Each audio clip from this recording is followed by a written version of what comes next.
Hi, today I'm going to debunk the myth that I've always been the kind of person who would move abroad alone. All right, so stay tuned. My name is Patricia Brooks, and I help single women who are sick and tired of living in a country where they feel constricted and not free to be themselves, and they're ready to live their lives and thrive in the country where they feel most authentic. I help them to do that by helping them to build their confidence and helping them to feel empowered so they take the necessary steps and get to their dream country. And I have been living in the south of France for 6 years now, and it's been an amazing experience. I've learned a lot about myself. I've grown, but I've not always been Patricia Brooks, expat who lives in the south of France. And if you didn't know me before, you might not know that. And today I want to unpack that and share who I was before, who I am today, and how I am not any different from you. You are quite capable of doing the things that I did to get to your dream country and have a life that you feel is most worth your living. All right. So I'm going to start with a little bit of a backstory, and you might be scratching your head when you hear where I start, but stay with me. It makes sense. In 2012, I weighed 200 pounds. And in March 14th, 2012, I pushed the doors of Weight Watchers for a second time, and I signed up so that I could lose weight. Now, if you didn't know me before 2013, which is when I reached my goal weight, you probably just think that, oh yeah, Patricia, she's always been a thin person. No. So it's been a process to lose the 75 pounds. It's been a process to maintain my goal weight, especially in the first year and a half. But I didn't always identify as a thin person. Today, yes. I go into the store. I know that, when I put on smaller clothes, they're going to fit me and I'm going to feel good in them. But even after I hit my goal weight, I wasn't putting on clothes that were my right size because I didn't identify as somebody who was a size 4 or size 6, right? I identified as somebody who's wearing a 14 or a 16, or maybe sometimes even an 18, right? So that change in my self-identity happened gradually. And probably 18 months after I'd lost the weight, I looked in the mirror and I saw a thinner person. And I felt how uncomfortable the baggy clothes felt to me. And I got a new wardrobe, right? But it took time for me to see myself as a thinner person. That first 18 months after I'd lost the weight, I was a stickler for writing down what I ate and tracking my points, right? I was afraid of putting all of the weight back on, as I had done when I'd done Weight Watchers back in 1999 or 2000, right? So in my mind, I was like, yeah, I lost the weight and there's evidence that, I'm capable of losing the weight now, but I don't have evidence that I'm capable of keeping it off. And that took a little bit of time to adjust my self-identity, but it did, right? It's a process. So I share that with you to say, I've not always been a thin person. I've not always been able to just eat and not overeat and gain weight. And likewise, I've not always been the kind of person who had the confidence or courage to step out on faith and move to a foreign country, a country that speaks a foreign language. That has not always been who I was. In 2015, I got this dream in my heart and I thought about it and I wanted to do this thing, but I was afraid to do this thing. I was afraid to look at the things I needed to look at, assess my finances that could get me here. And I avoided. So one of the things I needed to change about myself was I needed to be the kind of person who was not afraid of looking at difficult things that I had believed would cause me to never get to France. I wanted to come on a visitor visa, which requires that you have a certain amount of savings in the bank. But I didn't know what that amount was because I was afraid to look at what the requirements were and what I had in the bank. And so after 2017, I was so sick and tired of wanting this thing, but not really getting any closer to it. I hired a coach, and that was the first thing she had me do. Look at what it would take financially to get to France on a visitor visa and what I had. And I was pleasantly surprised. But that wasn't the only thing that I avoided. I avoided looking at shippers to move some things that I wasn't really sure what to do with.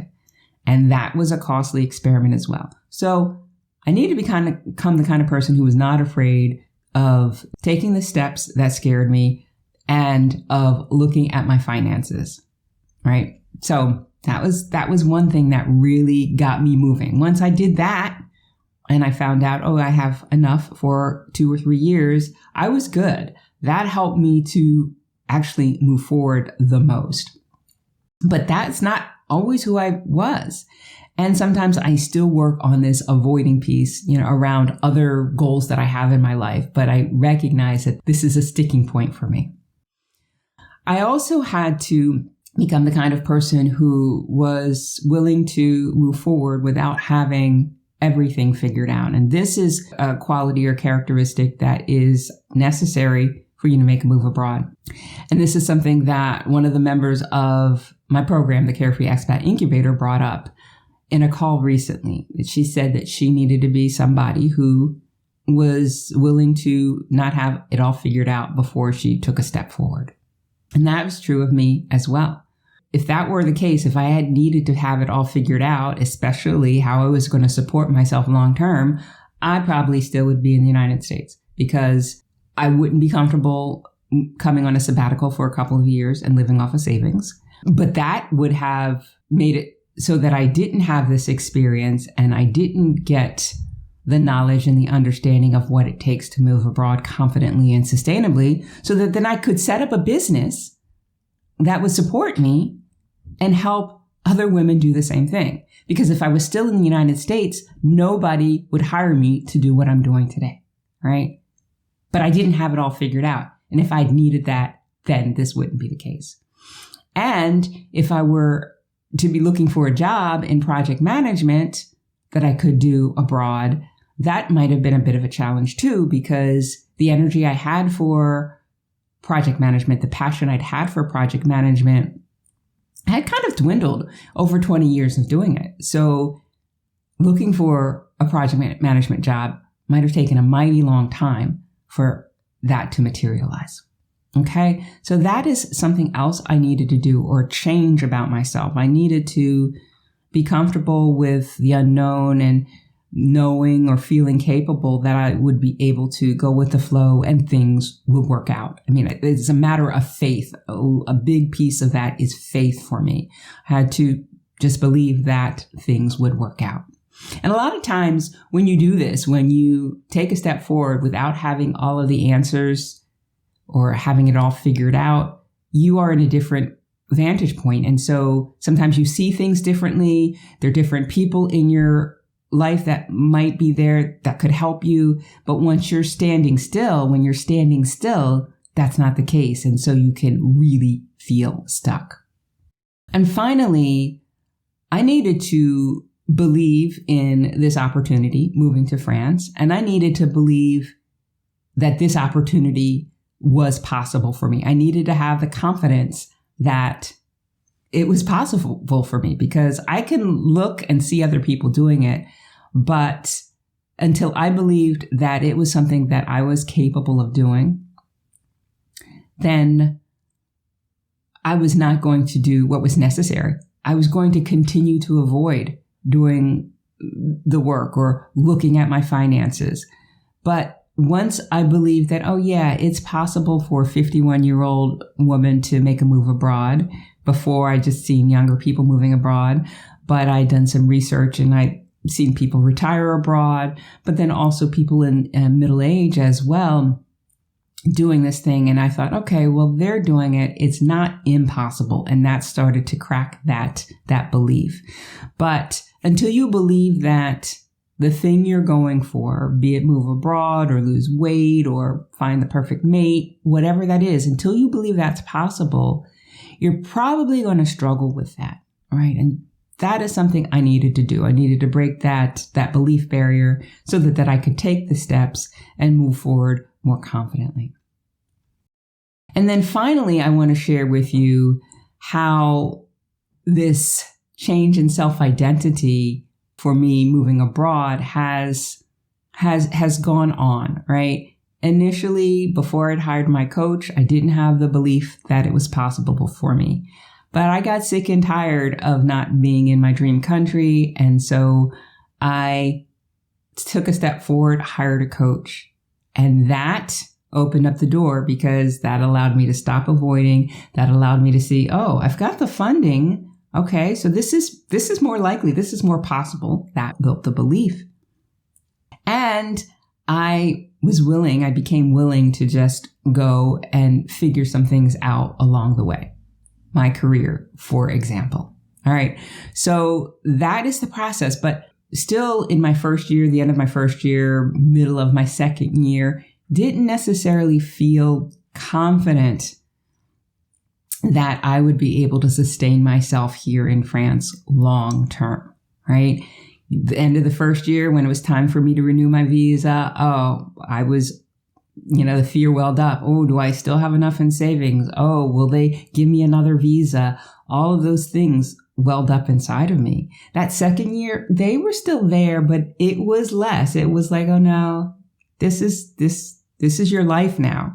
And I think there was a turning point for me in seeing myself as somebody who's here temporarily to somebody who is able to live abroad confidently and sustainably long term. And that was when I bought my car, right? Because somebody who buys a car in a foreign country isn't planning on leaving in the next year, 2 years, maybe even 5 years. And so I saw that as my putting down roots. And so that was a shift in my self-identity to that confident and sustainable expat that I am today. But I haven't always been that way. And so I share this whole story with you because if you are longing to move abroad, but you see other people out there who are doing it and you think that, oh, they're exceptional in some way, that they have something that you don't have. I didn't always have the qualities, characteristics, or beliefs that I have today that allow me to live in France and live here long term. But I acquired them. And so you can too. My question for you is, what qualities or personality traits or beliefs do you believe that if you adopted, if you had these new habits, that you would be able to move abroad confidently and sustainably? Let me know in the comments. All right. So that's my story. Not always been Patricia Brooks, carefree expat, but it feels right today. It feels like, yeah, that's who I am. If you had told me this 7 years ago, 8 years ago, I'd be like, I don't necessarily see myself doing what I am doing today. So hopefully this has helped you to see how I haven't always been the person I am today who's living and thriving in France. And that even if you don't see yourself as the kind of person who moves abroad confidently and sustainably yet, that is possible for you as well. If that's the case, if you've been longing to live in a foreign country for a while now, but haven't managed to make much progress on it, and you're sick and tired of being in a place that just doesn't feel right to you anymore, where you feel stuck and stagnant, and you're ready to be in your dream country where you feel most alive and like yourself, then let's have a conversation. I have a program called the Carefree Expat Incubator that helps single women who are ready to start the next chapters of their lives in their dream countries. And it helps because it's a two-pronged approach. There are online lessons that help you move through some of the things that we spoke about today, becoming the kind of person, that self-identity you need to embody, as well as a planning component. And there are weekly group coaching and mentoring calls with me and other like-minded women who are making a move abroad, and some who have already made that move. And we encourage and support, and I provide coaching. All right. If that sounds like something that could help you move forward with more ease, then click the link in the description or go to thecouragecatalyst.com/future expat. Schedule a time for us to talk. And I can't wait to learn more about where you are, where it is you want to move to, what things are holding you back, and if our working together can help you get there sooner. All right. So that is all I have for you today. Hopefully you found this video helpful. If you did, be sure to give it a thumbs up. Share it with your friends. Subscribe if you haven't already. And I will see you again next time. Bye for now.